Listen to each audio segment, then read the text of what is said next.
Thank you Lord. पिछले 2 सप्ताह से हम जो है परमेश्वर के साथ चलना इसके बारे में ध्यान करते आ रहे हैं। గత 2 వారాల నుండి దేవునితో నడవటం అనే సందేశం మీద మనం ధ్యానిస్తూనే ఉన్నాం. Walk with God. దేవునితో నడవటం. हमने देखा कि हानोक जो है परमेश्वर के साथ 300 सालों तक चलता रहा। మనం చూసాము హానోకు 365 సంవత్సరాల వరకు నడుస్తూనే ఉన్నాడు. 300 साल प्रभु के साथ चलता रहा క్షమించండి, 300 సంవత్సరాలు దేవునితో నడిచాడు. और 300 साल चलते चलते उनके और भी बच्चे बेटे बेटियां पैदा हुई हमने देखा। ఆ 300 సంవత్సరంలో కూడా ఆయన కుమారులను కుమార్తెలను కంటూ ఆయన నడిచాడు.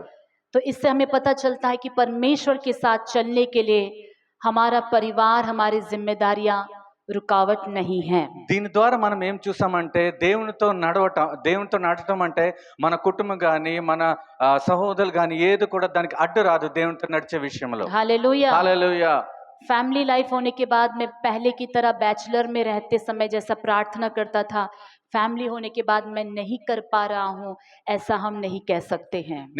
నేను బ్యాచిలర్ గా ఉన్నప్పుడు బాగానే ప్రార్థించాను, కానీ కుటుంబం వచ్చిన తర్వాత నేను సరిగ్గా ప్రార్థించలేకపోతే దేవునితో నడవలేకపోతున్నామని మనం చెప్పలేము ఈ మాటను. क्योंकि हानोक के इतनी जिम्मेदारियां होने पर, इतना बड़ा फैमिली होने पर, जब हानोक 300 सालों तक प्रभु के साथ चलता रहा तो हम में से हर एक जन प्रभु के साथ चल सकते हैं। హానోకు ఎన్నో బాధ్యతలు ఉన్నాయి, ఎన్నో కుటుంబ బాధ్యతలు ఉన్నాయి. ఆ బాధ్యతలు వహిస్తూ కూడా ఆయన 300 సంవత్సరాలు దేవునితో నడిచాడు, కాబట్టి మనం కూడా అలాగే నడవగలుగుతాం. हालेलुया। हालेलुया। पिछले सप्ताह हमने देखा कि प्रभु के साथ चलने के लिए कौन सी बातें हमें रुकावट में आती है। గత వారంలో మనం చూసాం ప్రభువుతో నడిచే విషయంలో ఏ ఏ విషయాలు మనకు ఆటంకంగా ఉన్నాయని. कौन सा वो पाप है जो हमें आसानी से हमें फंसा देता है। అది ఏ పాపం మనల్ని సులువుగా చిక్కులు పెడుతుందని మనం చూసాం. हमने इब्रानियों की पत्रिका 12वां अध्याय का पहला वचन को ध्यान किया था। మన హెబ్రాయులకు రాసిన పత్రిక 12వ అధ్యాయం మొదటి వచనాన్ని మనం ధ్యానించాం. बड़ी आसानी से आज के दिनों में नौजवान हो, बूढ़े हो, छोटे बच्चे हैं, सभी को जो है फंसाने वाला पाप एक है, तो हमने देखा वो मोबाइल के जरिए है। చాలా సులువుగా చిన్నపిల్లలేంటి, యవనస్తులేంటి, వృద్ధులేంటి, పెద్దలేంటి చాలా సులువుగా పాపంలో చిక్కుబెడుతుంది. ఆ పాపము దానికి కారణం ఏంటంటే ఈ రోజుల్లో మొబైల్. हमारे समय को खा जाने वाला कोई है तो वो वस्तु है मोबाइल। మన సమయాన్ని ఎక్కువగా తినే అది వస్తువు పదార్థం ఏంటంటే మొబైల్. हमारे लक्ष्य से हमें भटकाने वाली कोई बात है तो वो भी आज के दिनों में मोबाइल है। మన లక్ష్యం నుండి తప్పించడానికి, మార్గం నుండి తప్పించడానికి అది అడ్డుగా ఉన్నది ఏంటంటే మొబైల్. रात को ठीक से नहीं सो पाने का एक कारण भी हो जाता है मोबाइल। మనం రాత్రి కాలం ముందు సరిగ్గా పడుకోవటం లేని కారణము అది కూడా మొబైలే అడ్డు వస్తుంది. सुबह जल्दी उठकर प्रभु के भवन में नहीं आ पा रहे हैं, उसका एक कारण भी मोबाइल है। పొద్దునే వేకువనే త్వరగా ఆరాధనకి రాలేకపోతున్నామంటే దాని కారణం కూడా మొబైలే.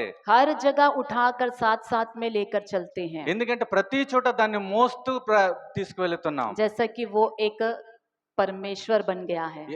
ఎలాగంటే ఒక దేవుడిలాగా మనం మోస్తున్నాం. अगर हम मोबाइल के जो है जाल से बाहर नहीं आते हैं तो हमारे लिए एक मूर्ति पूजा बन जाएगी। మన మొబైల్ యొక్క చిక్కుల్లో ఉండి మనం బయటకు రాకపోతే అది ఒక విగ్రహ ఆరాధన లాగా మారిపోతుంది. और किसी भी प्रकार के मूर्ति पूजक प्रभु के राज्य में नहीं पहुंच पाएंगे। మనం అలాగైతే ఎటువంటి విగ్రహ ఆరాధికులు కూడా దేవుని రాజ్యాన్ని స్వతంత్రించుకొనలేరు. इस दुनिया में बहुत सारी वस्तुएं हैं जो लाभ की है, ఈ లోకంలో చాలా వస్తువులు, లాభకరమైన వస్తువులు కూడా ఉన్నాయి. लेकिन उन सब के ऊपर कैसे काबू पाना है, कितना लिमिट्स तक इस्तेमाल करना है, बुद्धिमानी से इस्तेमाल करना हमारे हाथ में है। వాటన్నిటి మీద ఎలా నియంత్రించుకోవాలి, దాన్ని ఎలా ఉపయోగించుకోవాలో దీని యొక్క బాధ్యత మన మీద ఉంది. आइए हम आगे का वचन को आज ध्यान करेंगे। రండి ఇంకా ముందు యొక్క వాక్యాన్ని మనం ధ్యానించుకుందాం. इब्रानियों की पत्री 12वां अध्याय फिर से वचन 1 और 2 को पढ़ेंगे। హెబ్రీయులకు రాసిన పత్రిక 12వ అధ్యాయం మరలా 1-2 వచనాలు మనం చదువుకుందాం. ఇంత గొప్ప సాక్షి సమూహము మేఘం వలె మనలను ఆవరించి ఉన్నందున మనము కూడా ప్రతి భారమును సులువుగా చిక్కులబెట్టు పాపమును విడిచిపెట్టి విశ్వాసమునకు కర్తయు దానిని కొనసాగించువాడునైన యేసు వైపు చూచుచు మన ఎదుట ఉంచబడిన పందెములో ఓపికతో పరిగెత్తుదము. ఆయన తన ఎదుట ఉంచబడిన ఆనందము కొరకై అవమానమును నిర్లక్ష్యపెట్టి సిలువను సహించి దేవుని సింహాసనం యొక్క కుడిపార్శ్వమున ఆసీనుడై ఉన్నాడు. इस कारण जबकि गवाहों का ऐसा बड़ा बादल हमको घेरे हुए है, तो आओ हर एक रोकने वाली वस्तु और उलझाने वाले पाप को दूर करके वह दौड़ जिसमें हमें दौड़ना है धीरज से दौड़े और विश्वास के कर्ता और सिद्ध करने वाली यीशु की ओर ताकते रहे, जिसने उस आनंद के लिए जो उसके आगे धरा था लज्जा की कुछ चिंता ना करके क्रूस का दुख सहा और परमेश्वर के सिंहासन की दाहिनी ओर जा बैठा। ఆమేన్. तो यहाँ पर दूसरे वचन में लिखा है कि विश्वास के कर्ता और उसे सिद्ध करने वाले यीशु की ओर ताकते रहे। ఇక్కడ మనం చూస్తున్న విశ్వాసమునకు కర్తయు దానిని కొనసాగించువాడు అయిన యేసు వైపు చూచుచు. हमारा विश्वास का कर्ता यीशु मसीह है, మన విశ్వాసమునకు కర్త యేసు ప్రభువే. ऑथर ऑफ आवर फेथ, విశ్వాసమునకు కర్త ఆయన ప్రభు యేసు ప్రభు. और वही जो है उसे सिद्ध करने वाला परमेश्वर भी है। దానిని కొనసాగించువాడైన ప్రభువై ఉన్నాడు. इंग्लिश में लिखेगा the author and the finisher of faith. దానిని కొనసాగించేవాడు ముగించేవాడు కూడా ఆయనే. जिस विश्वास की यात्रा को हमने आरंभ किया है उसका विश्वास का आरंभ भी प्रभु है और उसे हमें अंत तक ले जाने वाला भी परमेश्वर ही है। ఏ విశ్వాసంని మనం ప్రారంభించాము, ఏ విశ్వాసపు యాత్రను మనం ప్రారంభించాము, దాన్ని ప్రారంభించిన వాడు కూడా దేవుడే, దానిని ముగించేవాడు కూడా ప్రభువే. हालेलुया। హల్లెలూయా. प्रभु के साथ चलने से ही हमारे विश्वास जीवन को हम सफल रूप से पूरा कर पाएंगे। మనం ప్రభుతో నడిస్తేనే మన విశ్వాస యొక్క జీవితం ఫలవంతమైన రూపంలో మనం దాన్ని ముగించగలుగుతాం. यहाँ वचन में लिखा है कि विश्वास के कर्ता और सिद्ध करने वाले यीशु की ओर ताकते रहे। ఇక్కడ మనం చూస్తున్న విశ్వాసమునకు కర్తయు దాన్ని కొనసాగించేవాడు అనే యేసు వైపు మన కను దృష్టి ఎప్పుడు ఉండాలి, ఆయనను చూస్తూ ఉండాలి. विश्वास कब सफल होगा? ఎప్పుడు విశ్వాసం ఫలవంతం అవుతుంది? हमारा विश्वासी जीवन सफल रूप से पूरा करना है, यीशु को देखते रहना है। మన విశ్వాసం ఫలవంతం అవ్వాలంటే మనం యేసు వైపు చూడాలి. हालेलुया। హల్లెలూయా. हमारे विश्वास के जीवन का लक्ष्य को पहुंचना है तो यीशु को देखने से ही पहुंच पाएंगे। మన విశ్వాసం యొక్క గురి వద్దకు వెళ్ళాలంటే మనం యేసును చూస్తేనే ఆ గురి వద్దకు మనం చేరగలుగుతాం. हमारा लक्ष्य क्या है? మన గురి ఏమిటి? स्वर्ग पहुंचना ही हमारा लक्ष्य है। కేవలం మన పరలోక రాజ్యానికి చేరటమే మన గురి లక్ష్యం. उद्धार पाने का कोई और बड़ा लक्ष्य है? రక్షించబడ్డ కారణము గురి ఇంకేమైనా ఉందా దీనికంటే పెద్దది? बपतिस्मा लेने का एक और कोई कारण है? బాప్తిసం తీసుకోవటానికి కారణం ఇంకేమైనా ఉందా? अनंत जीवन में प्रवेश करना। కేవలం నిత్య జీవంలోకి ప్రవేశించటమే. एक विश्वासी का लक्ष्य क्या है? अनंत जीवन में प्रवेश करना। एक విశ్వాసి యొక్క లక్ష్యం ఏమిటి? కేవలం నిత్య జీవంలోకి ప్రవేశించటం. हमारा विश्वास का दौड़ कब पूरा होता है? మన విశ్వాసం యొక్క పరుగు ఎప్పుడు ముగించబడుతుంది? जब हम अनंत जीवन में प्रवेश कर लेते ఎప్పుడైతే हैं। మీరు నిత్య జీవంలో ప్రవేశిస్తారో. अनंत जीवन में प्रवेश करने के लिए నిత్య జీవంలో ప్రవేశించటానికి यीशु की ओर ताकते रहना है, యేసు వైపు చూచుచూ ఉండాలి. क्योंकि ये यात्रा विश्वास की यात्रा उन्होंने ही आरंभ किया है। ఎందుకంటే ఈ శ్వాసపు యాత్ర ఆయనే ప్రారంభించాడు. उन्हीं के साथ ही खत्म कर सकते हैं। ఆయనతోనే మనం ముగించగలుగుతాం.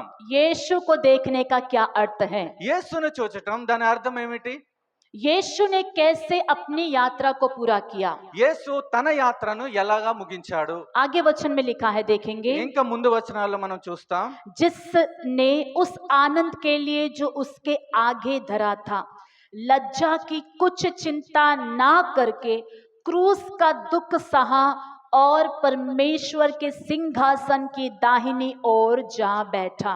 ఆయన తన ఎదుట ఉంచబడిన ఆనందం కొరకే అవమానంను నిర్లక్ష్యపెట్టి సిలువను సహించి దేవుని యొక్క సింహాసనం యొక్క కుడి పార్శ్వమున ఆసీనుడై ఉన్నాడు. यीशु का लक्ष्य था कि कैसे भी सारे लोगों के लिए जान देना है। యేసు యొక్క గురి లక్ష్యం ఏమిటి? ప్రజలందరి కొరకు ఆయన ప్రాణం ఇవ్వాలి, सूली को उठाना है, సిలువను మోయాలి, हमारे लिए दर्द को सहना మన है, కొరకు బాధను సహించాలి, निंदित होना है, నింద శోధించబడాలి, అవమానం పొందాలి, मार खाना है, దెబ్బలు తినాలి, फाड़ा जाना है, చీల్చబడాలి. फिर भी हार नहीं मानना है, ఆయనను ఓడిపోకూడదు, फिर भी पीछे नहीं हटना ఆయనను है, వెనకంజ వేయకూడదు, मर जाना है, చనిపోవాలి, पूरा लहू बहा देना है, పూర్తిగా తన రక్తాన్ని కార్చివేయాలి, लोगों के पापों को अपने ऊपर उठाना है, ప్రజల యొక్క పాపాన్ని తన మీద భరించుకోవాలి. लेकिन ये कार्य उनके लिए आसान नहीं था। కానీ ఈ కార్యం తన కొరకు చాలా సులువు కాదు.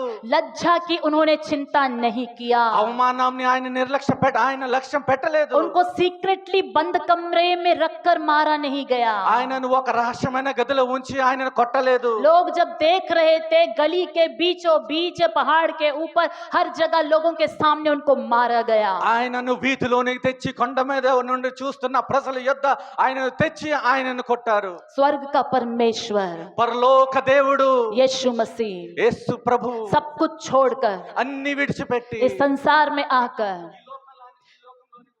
33 साल तक 33 సంవత్సరములు जो है अच्छी सेवा कार्य करने के बाद సేవా కార్యం జరిగించిన తర్వాత लोगों के बीच जो है अच्छा प्रसिद्ध होने के बाद ప్రజల మధ్యలో మంచి ప్రసిద్ధిగాంచి అయిన తర్వాత अंत में लोगों के सामने ही इस प्रकार दर्द को सहता है।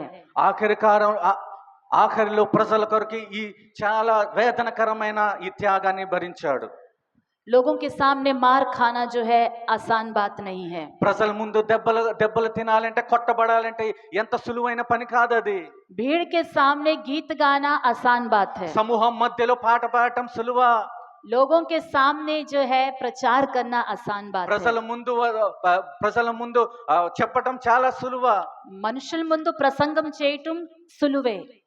लोगों के सामने प्रचार करना बहुत आसान है. मनुष्य के सामने अच्छा कार्य करना आसान है। ప్రజల ముందు మంచి కార్యం చేయటం చాలా సులువా. लेकिन जब लोग देख रहे हैं उनके सामने मार खाना आसान बात नहीं है। కానీ ప్రజలు చూస్తుండగా దెబ్బలు తినటం కొట్టబడటం అది సులువు కాదు. लोगों के सामने थूका जाना घूसे खाना आसान बात नहीं है। ప్రజలు చూస్తుండగా ఆయన మీద ఉమ్మి పడటం తర్వాత గుద్దులు సహించటం అది అంత సులువు కాదు. झूठा झूठा उनके ऊपर आरोप डालना ये बात को सहना आसान बात नहीं है। అబద్ధపు మాటలు అవమానములు ఆయన మీద మోపడటం ఆయన సహించుకోవటం అంత సులువు కాదు. लोगों के सामने कपड़े खोलकर नंगा कर देना आसान बात नहीं है। ప్రజల ముందు వస్త్రాలు తీసివేసి నగ్నంగా నిలవబెట్టబడటం అంత సులువు కాదు. मार मार कर चेहरा बिगाड़ दिए हैं, पूरा पीठ जो है फाड़ गया है, सूली उठाकर यीशु चल रहे हैं, ये बात आसान नहीं है। ఆయన కొట్టి కొట్టి వీపంతా చీల్చబడిపోయి ముఖమంతా వికారమైపోయి ఎవరన్నా చూడలేనంతగా ముఖం వికారమైపోయి సిలువని మోయటం ప్రజల ముందు అంత సులువు కాదు. लेकिन वचन में लिखा है यीशु ने लज्जा की कुछ भी चिंता नहीं की। కానీ రాయబడ్డది ఏంటంటే యేసు ప్రభువారు అవమానాన్ని ఏమీ లక్ష్య పెట్టలేదు అక్కడ. हालेलुया। हालेलुया। लज्जा की कुछ चिंता ना करके क्रूस का दुख सहा। అవమానాన్ని నిర్లక్ష్యం పెట్టి ఆయన సిలువను సహించాడు. आमीन। ఆమేన్. उस विश्वास के कर्ता को देखते रहो, बाइबल बताता है।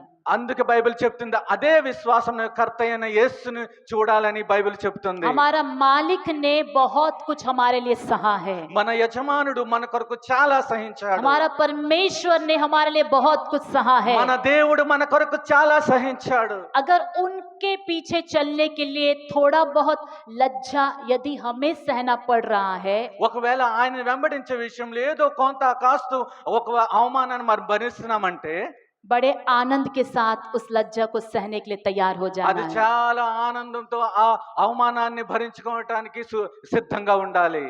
आजकल के मसीही लोग जो ऐसे हो गए हैं, ఈ రోజుల్లో క్రైస్తవులు ఎలాగైపోయారంటే 4 लोगों के सामने गीत गाने के लिए भी शर्म महसूस करते हैं। నలుగురు మందిలో పాట పాడటం కూడా సిగ్గుపడతారు. 4 लोगों के सामने यीशु के बारे में 2 बात बोलने के लिए शर्म महसूस करते నలుగురు हैं। ముందు యేసు ప్రభు గురించి 2 మాటలు చెప్పడానికి కూడా సిగ్గుపడతారు. अरे ये लोग मुझे जानते हैं, ఈ ప్రజలు నాకు తెలుసు, इनके सामने कैसे खड़ा रहूंगा। వీళ్ళ ముందు నేను ఎలా నిలబడతాను.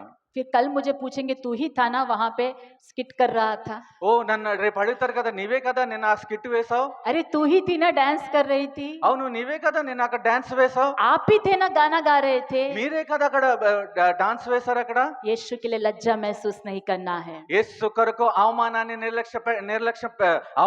లక్ష్య పెట్టకూడదు. हालेलुया। హల్లెలూయా. जब यीशु ने खुल्लम खुल्ला हमारे लिए इतना लज्जा को सह लिया, యేసు ప్రభువారు అందరి ముందు ఎంత అయితే అవమానాన్ని సహించాడో, वहां पर लिखा है कि लज्जा की चिंता नहीं किया, लेकिन अपने सामने आगे रखे हुए उस आनंद के बारे में वो सोचता रहा। ఇక్కడ రాయబడి ఉంది, అవమానాన్ని నిర్లక్ష్య పెట్టి తన ఎదుట ఉంచబడిన ఆనందం కొరకు ఆయన నిరీక్షించాడు. हालेलुया, హల్లెలూయా, आमेन। ఆమేన్. प्रभु के लिए जब हम कुछ भी करते हैं, ప్రభు కొరకు మనం ఏదైనా చేస్తామో ఇప్పుడైతే स्वर्ग राज्य में उसका कितना बड़ा प्रतिफल है, एक बार सोच लेना పరలోక चाहिए। రాజ్యంలో దానికి ప్రతిఫలం ఎంత గొప్పగా ఉంటుందో మీరు ఒకసారి कल ఆలోచించండి. के दिन यहाँ से सामान ढोकर तिरंगा पार्क में जो है काम करने के लिए जाना है। రేపటి దినం ఇక్కడ తిరంగ పార్క్ నుంచి ఎక్కడ కొన్ని సామాన్లు మోస్తూ మనం వెళ్ళాలి. आपको पता है स्वर्ग राज्य में इसका प्रतिफल कितना बड़ा है? మీకు తెలుసా దీని యొక్క పరలోక రాజ్యం దీనికి ప్రతిఫలం ఎంత బాగుంటుందో, గొప్పగా ఉంటుందో? हमारे हाथों से उठाकर कुछ कचड़ों को भी निकाल कर फेंकना होगा, మన చేతుల ద్వారా కొన్ని డస్ట్ కూడా తీసి మనం పారవేయాలి. लेकिन उसका प्रतिफल कितना बड़ा है आपको पता है? దానికి ప్రతిఫలం ఎంత గొప్పదో మీకు తెలుసా? वहां पर खड़ा होकर गीत गाना या वहां पर खड़ा होकर प्रभु के लिए नाचना या स्किट करना, ये सब जो है बड़ी महिमा को उत्पन्न करेगी। అక్కడ అక్కడ పాటలు పాడటం, స్కిట్ వేయటం, డాన్స్ వేయటం పరలోక రాజ్యంలో దాని యొక్క ప్రతిఫలం చాలా గొప్పగా ఉంటుంది. हालेलुया, హల్లెలూయా. यीशु के नाम के लिए कभी लज्जा महसूस नहीं करना है, యేసు ప్రభు యొక్క నామం యొక్క విషయంలో ఎప్పుడు అవమానం అనిపించుకొనకూడదు. क्योंकि वो महिमा में परमेश्वर है। ఎందుకంటే ఆయన మహిమతో నిండిన దేవుడు. हालेलुया, హల్లెలూయా. स्वर्गीय चित्र को यदि आप देख लेंगे, పరలోక చిత్రాన్ని ఒకవేళ మీరు చూస్తే उस प्रभु के लिए जान देने के लिए भी हम तैयार हो ఆ जाएंगे। ప్రభు కొరకు ప్రాణం పెట్టడానికి కూడా మనం उस సిద్ధపడతాం. महान परमेश्वर के नाम का प्रचार करने के लिए या उनके लिए गाने का, उनके लिए कुछ भी करने का यदि हमें मौका मिला है तो सौभाग्य की बात है। ఆ మహా గొప్ప దేవుని గురించి రెండు మాటలు చెప్పటం, పాట పాడటం, కొన్ని విషయాలు సహించడం, అది గొప్ప భాగ్యంగా बड़े ఎంచుకోగలుగుతాం. आदर के साथ हम प्रभु के नाम के लिए खड़े होंगे। ఎంతో సన్మానంతో దేవుని కొరకు అక్కడ నిలబడగలుగుతాం. एक जन को भी चीप महसूस नहीं करना है। ఒక్కరు కూడా తన చీప్ గా అనిపించుకోనకూడదు. हालेलुया, హల్లెలూయా. महिमा में कार्य को हम कर रहे हैं। ఎందుకంటే మహిమతో నింపబడిన కార్యాన్ని మనం उस చేస్తున్నాం. महान परमेश्वर के लिए खड़े होने के समय बड़े आदर के साथ खड़ा होना ఆ है। మహా గొప్ప దేవుని కొరకు నిలబడినప్పుడు చాలా సన్మానంతో గౌరవంతో నిలబడాలి. हम मसीही है, क्रिश्चियन है, इसे बोलने के लिए प्राउड फील करना है। మనము క్రైస్తవులము, ప్రభువులో ఉన్నామని చాలా గర్వంగా అతిశయిస్తూ మనం ఉండాలి. हालेलुया। హల్లెలూయా. लूका सुसमाचार 9वां अध्याय 26वां वचन इस प्रकार कहता है। లూకా సువార్త 9వ అధ్యాయము 26వ వచనంలో చెప్తుంది. लूका सुसमाचार 9वां अध्याय 26वां वचन। లూకా సువార్త 9వ అధ్యాయము 26వ వచనం.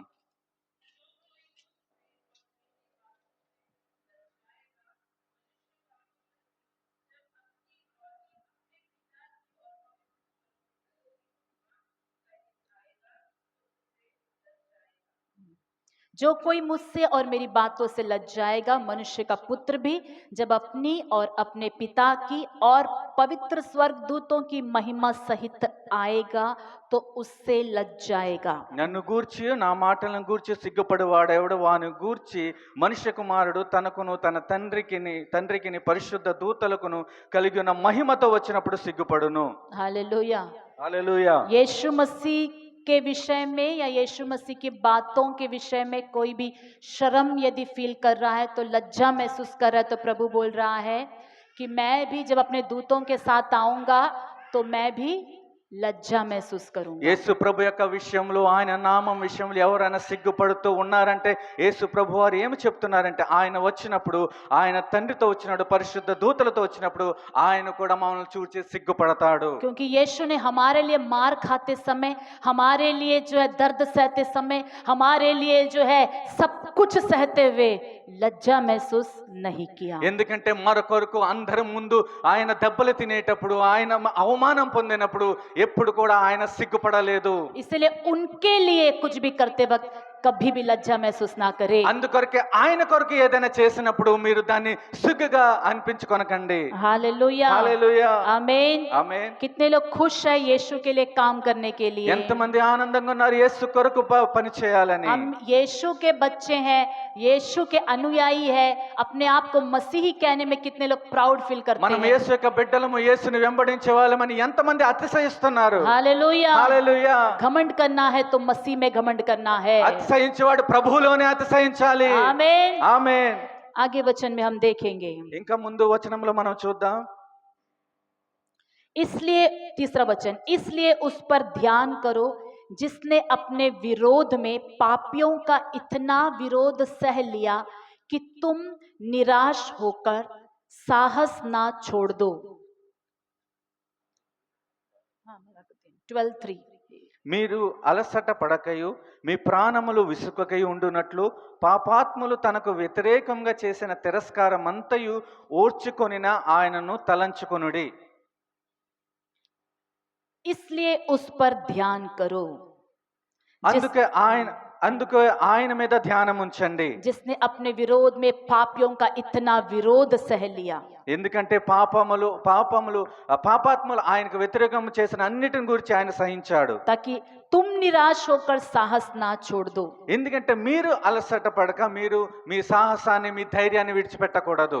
जब हमारे ऊपर निंदा आता है, ఎప్పుడైతే మన మీద మన అవమానం వస్తుందో, जब हमारे जिंदगी में तकलीफ आती है, మన జీవితంలో ఎప్పుడైతే కష్టం వస్తుందో, प्रभु कहता है कि मैंने तुम्हारे निमित्त निंदाओं को सहा। ప్రభు చెప్తాను నిన్ను గురించి నేను నిందను భరించాను, अनेक पापियों के अनेक विरोधों को मैंने तुम्हारे लिए सहा। అనేకమైన పాపాత్ముల యొక్క వ్యతిరేకతను నేను భరించాను. उसे ध्यान करो।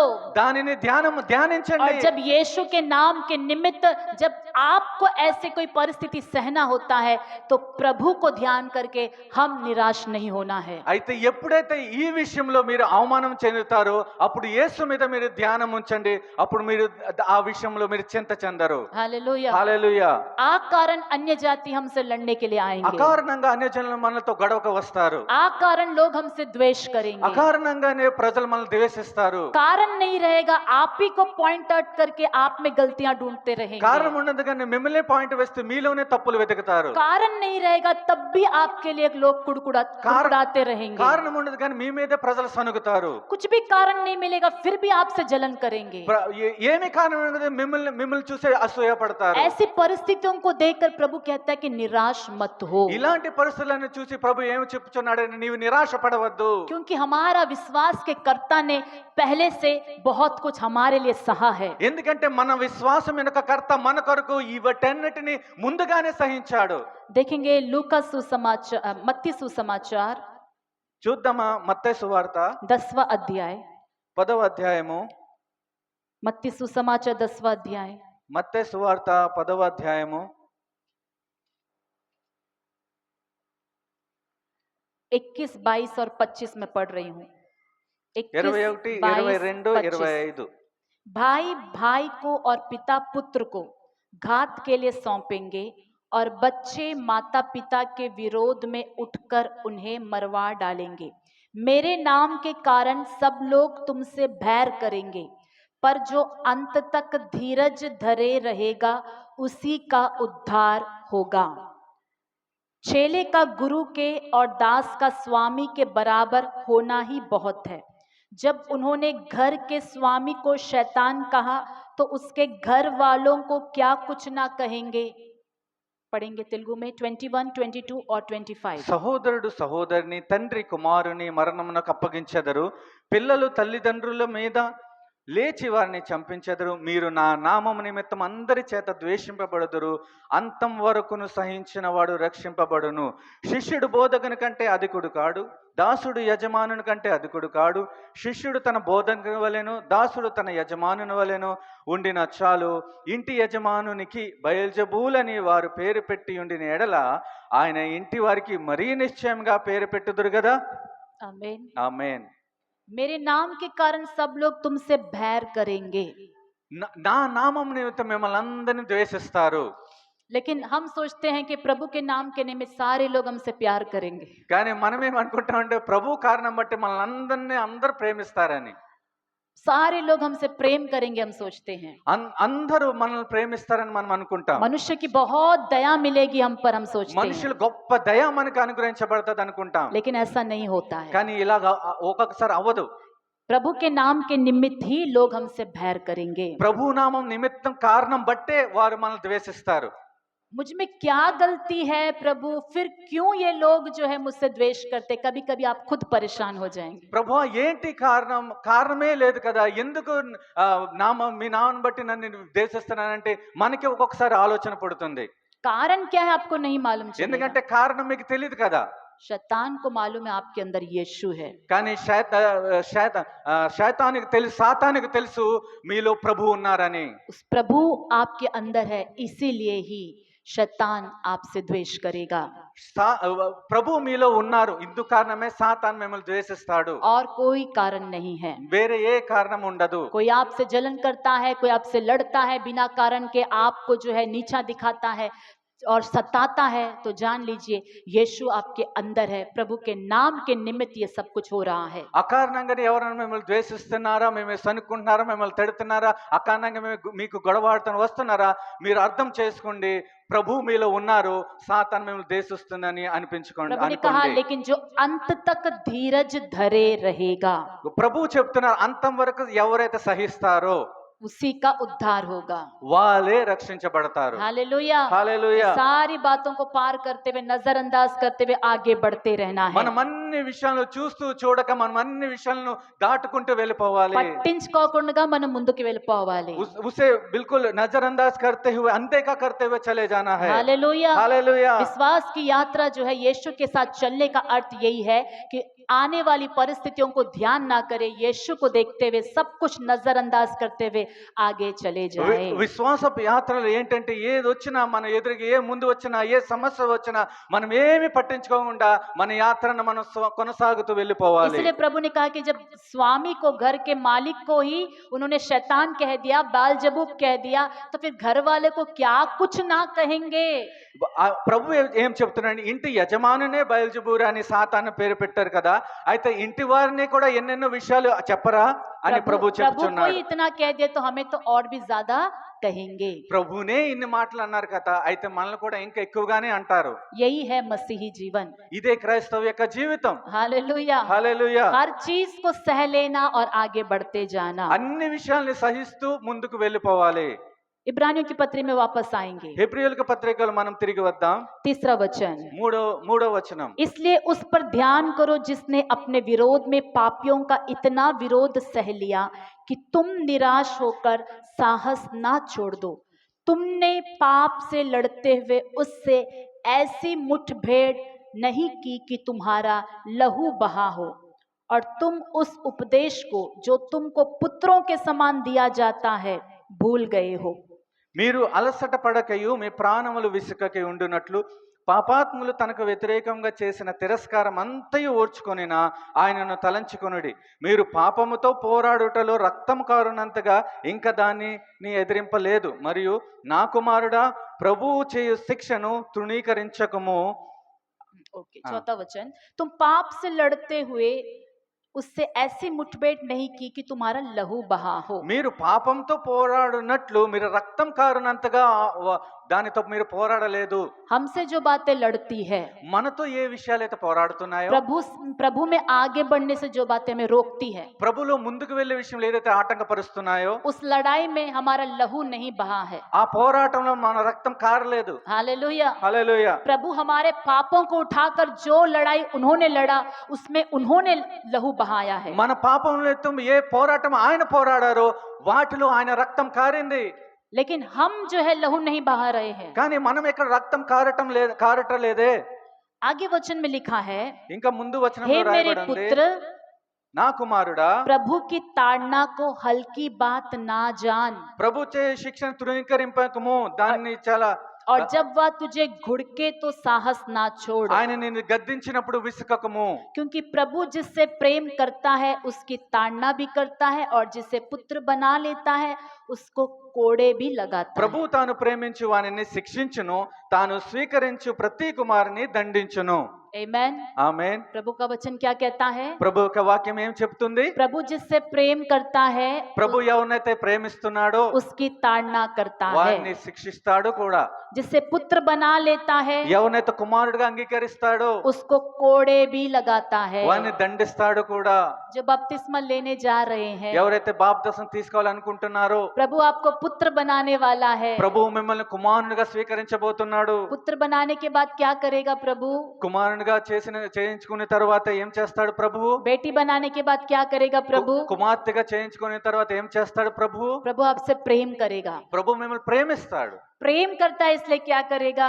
ప్రేమిస్తున్నాడు కాబట్టి ఏం జరిగిస్తాడు? कोड़े भी लगाएगा। దండిస్తాడు కూడా. हालेलुया। హల్లెలూయా. भाई श्रीनु, బాయ్ శ్రీను, प्रभु कोड़े भी लगाएगा, ప్రభువు నిన్ను దండిస్తాడు కూడా. क्योंकि ये बातें पहले से सिखाई जानी चाहिए। ఎందుకంటే ఈ విషయాలు ముందుగానే నేర్పించబడాలి. आमीन। ఆమేన్. प्रभु को अंगीकार करने के बाद, ప్రభువుని అంగీకరించిన తర్వాత, विश्वासी बनने के बाद, విశ్వాసి అయిన తర్వాత प्रभु का प्रेम हमें सीधा करने के लिए ताड़ना भी देता है। ప్రభువులో మనం కరెక్ట్ గా నిలబడటానికి ప్రభువు మనల్ని శిక్షిస్తాడు. 7वां वचन हम पढ़ेंगे। 7వ వచనాన్ని మనం చదువుకుందాం. तुम दुख को ताड़ना समझकर सह लो, परमेश्वर तुम्हें पुत्र जानकर तुम्हारे साथ बर्ताव करता है। वह कौन सा पुत्र है जिसकी ताड़ना पिता नहीं करता? यदि वह ताड़ना जिसके भागी सब होते हैं तुम्हारी नहीं हुई तो तुम पुत्र नहीं पर व्यभिचार की संतान ठहरे। फिर जबकि हमारे शारीरिक पिता भी हमारी ताड़ना किया करते थे और हमने उनका आदर किया, तो क्या आत्माओं के पिता के और भी अधीन ना रहे जिससे हम जीवित रहे? वे तो अपनी अपनी समझ के अनुसार थोड़े दिनों के लिए ताड़ना करते थे, पर वह तो हमारे लाभ के लिए करता है कि हम भी उसकी पवित्रता के भागी हो जाए। वचन 10 तक। శిక్షాఫలం పొందుటకై మీరు సహించుచున్నారు. దేవుడు కుమారులుగా మిమ్మల్ని చూచుచున్నాడు. తండ్రి శిక్షింపని కుమారుడెవడు? కుమారులైన వారందరూ శిక్షలో పాలు పొందుచున్నారు. మీరు పొందని ఎడల దుర్బీజులు గాని కుమారులు కారు.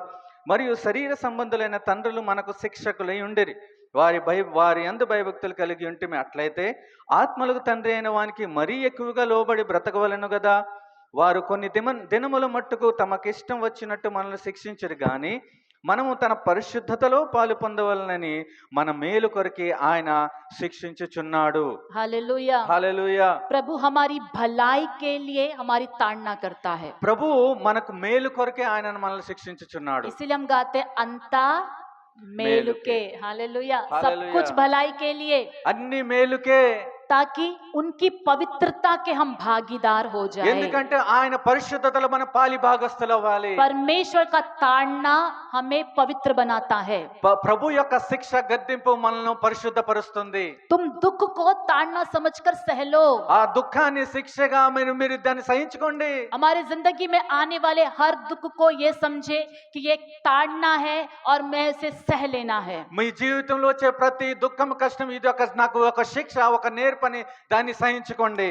तो जब हम उसे परमेश्वर की ओर से ताड़ना के रूप में सहने लगेंगे, हमारे अंदर परमेश्वर की पवित्रता बढ़ने लगेगी। ఎప్పుడైతే దాన్ని ప్రభు వలన నాకు శిక్షగా నేర్పుగా మనం దాన్ని ఓచుకుంటామో, దాన్ని సహించుకుంటామో, అప్పుడు ఆయన పరిశుద్ధతలో మన పాలి భాగస్థులు वो అవుతాం. दुख का सीजन हमें पवित्र बनाएगा, ఆ దుఃఖం యొక్క సీజన్ ను మనల్ని పరిశుద్ధపరుస్తుంది. क्योंकि एक दुखी व्यक्ति बुराई नहीं करेगा। ఎందుకంటే ఒక దుఃఖకరమైన వ్యక్తుడు చెడ్డ కార్యం చేయడు. आमीन। ఆమేన్. बहुत सारी दुखी के जो कार्य होते हैं हमारे अंदर से बुराई को दूर कर देती है। ఎందుకంటే చాలా దుఃఖకరమైన కార్యం మనలో ఉన్న చాలా చెడ్డ కార్యాలను వెలుపలికి తీసివేస్తాయి. आप देखेंगे जो खाली बैठे रहते हैं वो दूसरों के परिवार में, दूसरों की जिंदगी में उंगली करते रहते हैं। ఎందుకంటే మనం చూస్తే ఎవరైతే ఖాళీగా ఉంటారో ఇతరుల ఇంట్లోనికి ఎప్పుడు కూడా వేలు చూపిస్తూనే ఉంటారు. कुछ ना कुछ प्रॉब्लम क्रिएट करते रहते ఏదో हैं, ఒక ప్రాబ్లం సమస్యను లేవనెత్తుతారు. क्योंकि उनके जिंदगी में क्या नहीं है? ఎందుకు ఎందుకు వారి జీవితంలో ఏమి లేదు, कुछ समस्या नहीं है, ఏ సమస్య లేదు. लेकिन खुद के जिंदगी में जब कोई दुख या समस्या होती है, కానీ సొంత జీవితంలో ఏదైనా సమస్య, ఏదైనా దుఃఖం ఉంటే ऐसा व्यक्ति क्या दूसरे की जिंदगी में उंगली करेगा? ఇలాంటి వ్యక్తి ఇతరులకి జీవితంలో జోక్యం చేసుకుంటాడా? दूसरे को दुख देगा? ఇతరులకు దుఃఖం ఇస్తాడా? कोई दुख नहीं देगा। ఎవరు దుఃఖం ఇవ్వరు. अपने दुखी में प्रभु के सामने वो प्रार्थना करके उससे बाहर निकलने की कोशिश తన करेगा। దుఃఖంలో ప్రభువులో ప్రార్థించి ఆ దుఃఖం నుండి బయటపడటానికి ప్రయత్నిస్తాడు. इसलिए हमारे जिंदगी में कभी कभी कुछ दुख का आना अच्छा है। అందుకే మన జీవితంలో అప్పుడప్పుడు కొన్ని దుఃఖకరమైన కార్యాలు రావటం మంచిది. हर दुख हमें परमेश्वर के पास लाती है ప్రతి దుఃఖం కూడా ప్రభుకు సమీపంగా తీసుకువస్తుంది, और हमें पवित्र बनाती है। మనల్ని పరిశుద్ధపరుస్తుంది. 11वां वचन। 11వ వచనం. वर्तमान में हर प्रकार की ताड़ना आनंद की नहीं पर शोक ही की बात दिखाई पड़ती है। మరియు ప్రస్తుతమందు సమస్త శిక్ష దుఃఖకరంగా కనబడును గాని సంతోషకరంగా కనబడదు.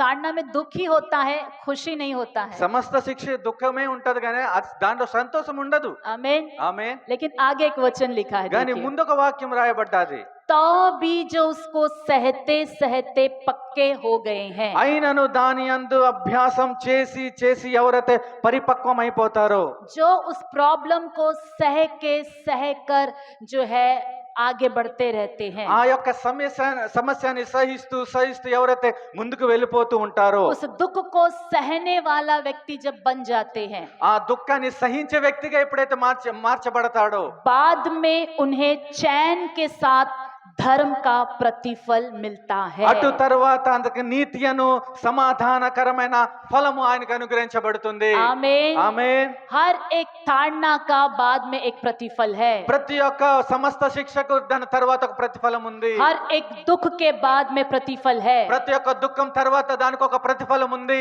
हर एक दर्द के बाद प्रतिफल है। ప్రతి ఒక్క నొప్పికి దానికి తర్వాత ఒక ప్రతిఫలం ఉంది. परमेश्वर के साथ चलना यानी मजाक नहीं है। దేవునితో నడటం జోక్ కాదు, ఆషామాషలు కాదు. ये सारे अनुभव हमारे जिंदगी में आएगी। ఈ అన్ని అనుభవాలు కూడా మన జీవితంలో వస్తాయి. लोग सोचते हैं प्रभु के साथ चलना यानी सिर्फ उनका उपस्थिति, आनंद, खुशी, वाचा पूरा होते रहना, हाँ बस यही रहेगा। ప్రజలు ఏమనుకుంటారంటే సంతోషించడం అంటే వాక్యాలు, దేవునితో నడవటం అంటే దేవునితో నడటం అంటే వాక్యం వినటం, సంతోషించటం, ఆనందించటం, ప్రభువులో అన్ని ఆశీర్వాదాలు ప్రార్థించటం, ఉంటాయి। हर एक आशीष रहेगा।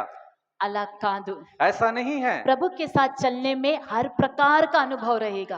ప్రభువులో నడవటం విషయంలో అన్ని రకాలైన అనుభవాలు ఉంటాయి. हर परिस्थितियां आएगी, అన్ని పరిస్థితులు వస్తాయి మన ముందుకు. उसको सहना पड़ेगा, దాన్ని సహించుకోవాలి, खड़ा रहना पड़ेगा, నిలబడాలి, धीरज धरना पड़ेगा।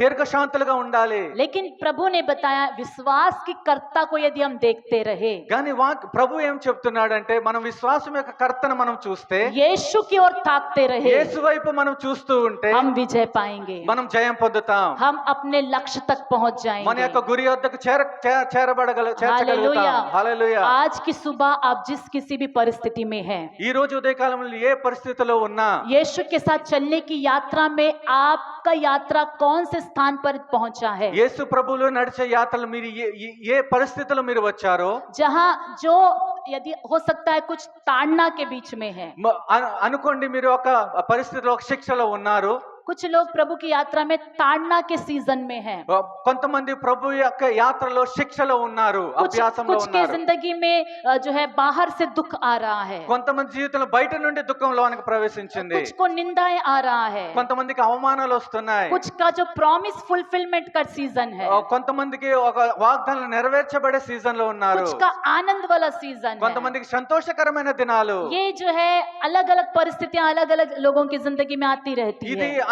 రకరకాల అనుభవాలు రకరకాల మనుషుల జీవితంలో వస్తూ ఉంటాయి। हर परिस्थिति में विश्वास की कर्ता को देखते रहना ప్రతి है। పరిస్థితిలో కూడా విశ్వాసం యొక్క కర్తను మనం చూస్తూనే ఉండాలి। उन्होंने हमारे लिए सब कुछ करके पूरा किया, మన కొరకు సమస్తాన్ని జరిగించి పూర్తి చేశాడు। हमारे लिए मार्गदर्शक बन गया है, ఆయన మనకు మార్గదర్శకుడు, ताकि हम साहस ना छोड़े। ఎందుకంటే మనము ధైర్యాన్ని విడిచిపెట్టకూడదని। हालेलुया। హల్లెలూయా। प्रभु इस वचन के भाग को आशीष करे, ప్రభు యొక్క భాగాన్ని ఆశీర్వదించునుగా, దేవుడి వాక్యాన్ని ఆశీర్వదించునుగాక। ప్రభు इस वचन को आशीष करे। आमीन। आमीन। आइए सब उठकर खड़े हो जाएंगे।